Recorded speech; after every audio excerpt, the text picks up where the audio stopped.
병원에 도착한 나는 아직 돌도 지나지 않은 막내 아들을 물끄러미 바라보았다. 아빠가 왔다며 반쯤 감긴 눈빛으로 씩 웃어주었다. 순간 울컥했다. 갓난아기에 불과한 어린 녀석이 마치 무언 알기라도 한 듯한 표정이었다. 나 때문에 이런 일이 일어난 것 같아 마음이 너무나도 아팠다. TV에서나 봤을 법한 일이 실제로 나에게 일어난 것이다. 나는 당장이라도 서울의 유명 대학병원으로 옮기자고 했다. 하지만 소아과 의료진과 아내의 설득으로 당분간 이곳에서 치료를 계속하기로 했다. 나는 하루만 같이 있어주고 일터로 향했다. 나는 미친 듯이 일했다. 병원에서 본 아이 얼굴만 떠올랐다.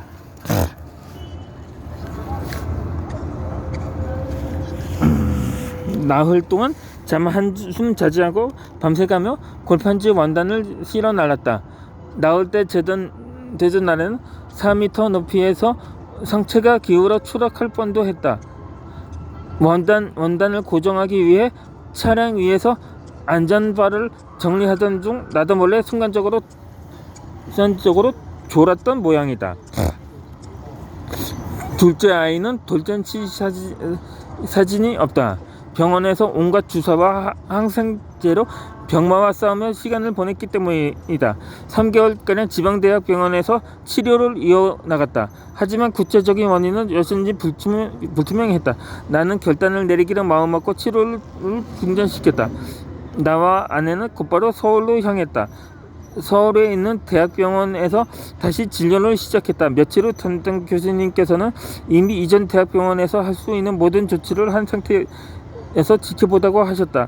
다시 며칠이 지나고서 폐혈증의 일종으로 바이러스가 침투 주 원인이라고 했다. 교수님은 아이가 너무 어려 수술은 권하지 않았다. 우리는 한 달 뒤 태어났다. 원치 판정은 받지 못한 채 현재 진행형으로 남았다. 불안한 마음은 좀처럼 가시질 않았지만 어떨 도리가 없었다. 팔은 여전히 휘어 있었고 이제 남은 건 하늘에 맡기는 수밖에 달리 방법이 없었다. 이 무렵 나는 골판지 배송으로 늘어나는 독촉과 병원비를 감당하기 버거웠다. 나야 일하러 나가면 그만이지만 아내는 마음이 편할 날이 없었다. 두 아이가 아직 어려 손이 많이 가야 함에 잠시도 쉴 틈이 없었다.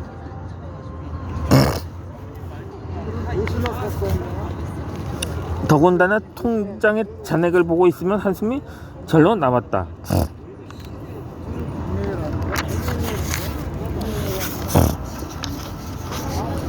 나는 파산이라는 것을 깊이 생각해보지 않을 수 없었다. 시간이 많이 지나면서 기억이 생생하다. 법원에 나와 같은 많은 사람이 마치 무언가에 쫓기는 불안한 표정으로 넋을 놓고 있었다. 이름을 부르면 판사 앞에 앉아 질문에 답을 한다. 나는 법원에 수시로 불려갔고 두 분의 판사와 대면해야 했다. 첫 번째는 서류 미비로 파산 취소가 되었다. 두 번째 판사는 젊은 분이었다. 내 나이 또래로 보였다. 그분은 왜 채무 변제를 하지 못하는지 물었다. 나는 솔직히 답을 했다. 장사하다가 잘못됐고 갚아나가려 했지만 아이가 생겼다. 둘째 아이의 병은 원인 불명이고 현재도 진행 중이라고. 갑자기 젊은 판사는 둘째 아이 나이를 묻고 변명에 대해 세세히 물었다. 그러고는 잔뜩 긴장한 나를 보며 아이의 현재 상태를 증명할 수 있는 병원 서류를 제출하라고 했다. 이렇게 나는 신용불량자이자 파산자가 되었다.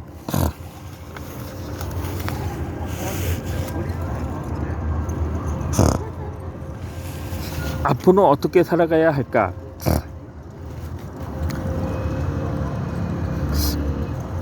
이러한 물음에 인생을 살면서 숱하게 되뇌게 되고 자신을 채찍질하게 된다.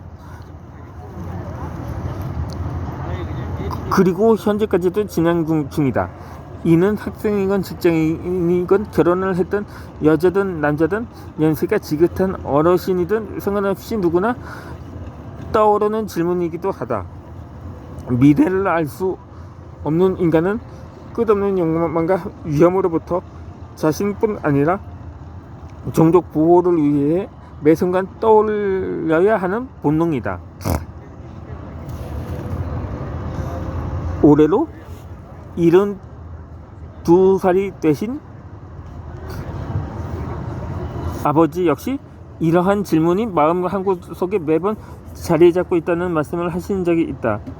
아버지께서는 현재까지도 일하고 계신다. 나는 복이 많은 사람이다. 부모님과 장모님께서는 같은 연배시다. 그리고 모두 일선에서 땀을 흘리며 월급이라는 대가를 받고 계신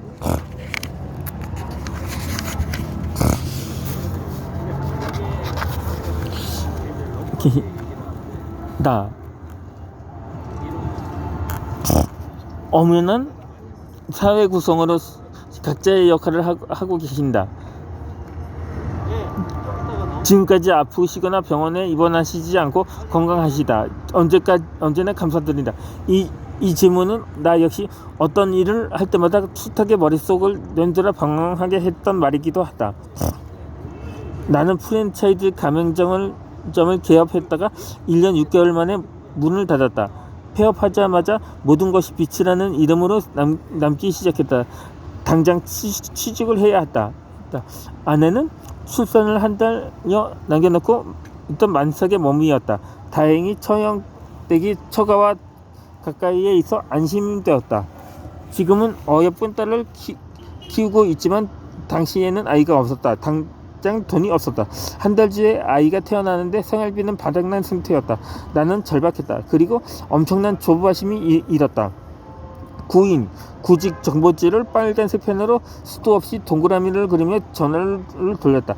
대부분 영업직이었고 운전직도 간신히 통화 연결이 되면 이미 채용했다는 답만 들었다. 다행히 아는 지인으로부터 봉제 공장 납품기사가 그만두어 직원이 필요하다고 했다. 나는 급여가 얼마인지조차 묻지 않고 바로 출근하겠다고 답했다. 나는 봉고 밴을 몰고 옷을 만드는 데 필요한 자재 및 배송 업무를 했다. 한 달이 지나 일요일 새벽 아내를 보기 위해 처가로 향했다. 11월 24일은 날씨가 제법 추웠다. 아내의 배는 이미 예정일을 살짝 지나서 마치 커다란 산처럼 보였다. 앉았다가 일어서기에도 힘에 겨웠다. 나는 제일 아름다운 모습 중 하나를 꼽으려면 아이를 뱃속에 품은 엄마의 모습이라 생각한다. 세월이 흘렀지만 길을 걷고 있는 임신한 산모를 보면 애틋한 생각과 함께 아름답게 보이기도 한다. 아내는 진주성을 구경시켜주겠다고 했다. 날씨가 추워 배와 허리를 담요로 둘렀다. 우리는 이런저런 이야기로 수다를 떨며 진주성을 오랜만에 마음껏 걸어다니며 데이트를 즐겼다. 저녁을 먹고 다음날 출근을 위해 밤늦게 출발했다.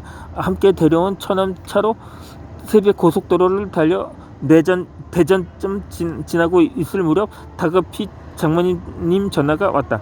아내가 양수가 흘러 급히 병원으로 갈 준비를 한다는 것이다. 우리는 가던 길을 돌려 다시 진주성으로 향했다. 12시간의 상고 끝에 첫 딸아이가 태어났다. 말로 표현할 수 없는 감정들로 심장이 요정치고 있었다. 기쁨도 잠시 나는 현실을 지시해야 했다. 앞으로가 문제였다. 매달 내야 하는 월세와 갚아야 할 빚은 환희의 기쁨마저 다시금 우울하게 만들었다. 회사로 복귀하는 차 안에서 책망과 자책으로 얼룩진 경제적 어려움을 무능력자라며 스스로 손가락질해댔다. 앞으로 어떻게 살아가야 할까라는 물음에 답을 찾으려 수 없을 만큼 묻고 또 물었다. 나는 이전에 직장을 다니며 저녁에 택배 물류센터에서 아르바이트를 했다. 어느 날 소장님께서 정식 직원으로 일해보는 게 어때? 라고 물었다. 나는 스케이 수락했고 본격적으로 택배 일을 시작했다. 신용불량자였던 탓에 출근 전부터 카드사에서 전화가 비팔졌다. 나는 되도록 당당하려 노력했다. 돈을 쓰고 갚지 못한 건 분명 내 잘못이다. 그래서 채권자의 전화벨 소리가 울려도 피하지 않았다. 운전 중에도 되도록 통화하려 노력했다. 하지만 마음만은 거절하고 싶었다. 당시 전화 통화를 이어가다 보면 격한 말들이 오가기도 했기 때문이다. 매일 하루도 빠짐없이 출근 시간 전부터 저녁 늦게까지 전화벨이 끊임없이 울렸다. 어떤 카드사 직원은 반말로 시작해서 서로에게 고래 소리를 질러대곤 했다.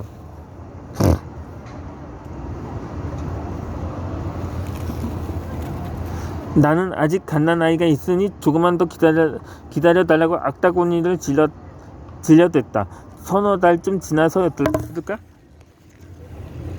점심 무렵 여전히 목소리가 익숙한 그에게 전화가 왔다. 역시나 서로 간에 할 말을 질러대다시피 쏟아내고는 갑자기 내 이름을 불렀다. 그가 말하길 당신 사정 알았으니 다신 전화 안 하겠다라고 하더니 나중에 돈 벌면 갚아라. 그리고 아이 잘 키워라 라며 전화를 끊었다. 나는 그가 누군지 모르지만 정말 고마웠다. 아마 그도 나와 비슷한 아이를 키우는 아빠인가 보다라고 생각했다.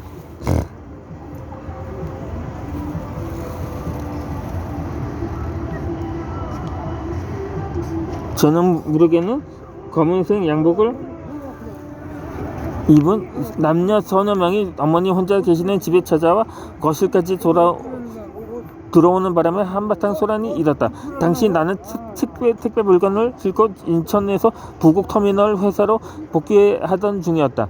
운전하면서 모든 것이 나 때문이다 라고 끝없이 다쳤겠다. 나는 극도로 불안해지기 시작했다. 이런 일들을 매일 지속하다 보니 내 맘속 시한폭탄은 점점 커져만 가고 있었다.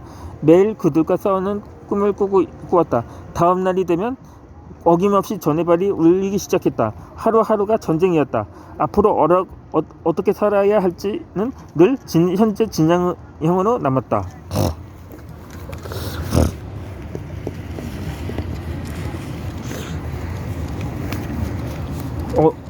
기성세대들 중에서는 흔히 이렇게 말을 합니다.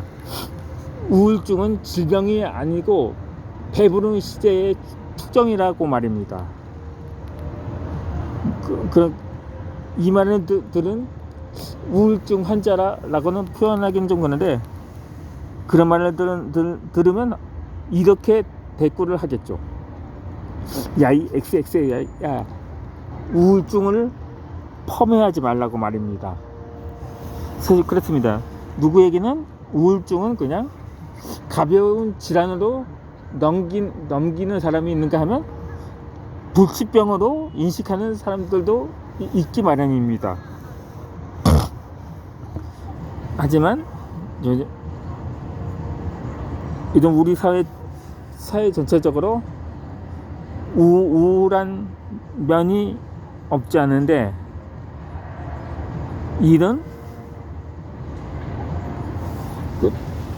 이 모든 것은 다 지나간다는 한 어느 여루 시인의 글귀대로 버티는 게 힘인 것입니다.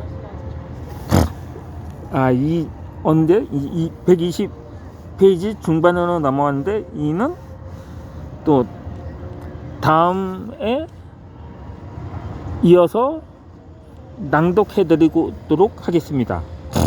오늘 영상은 여기서 마치도록 하겠습니다.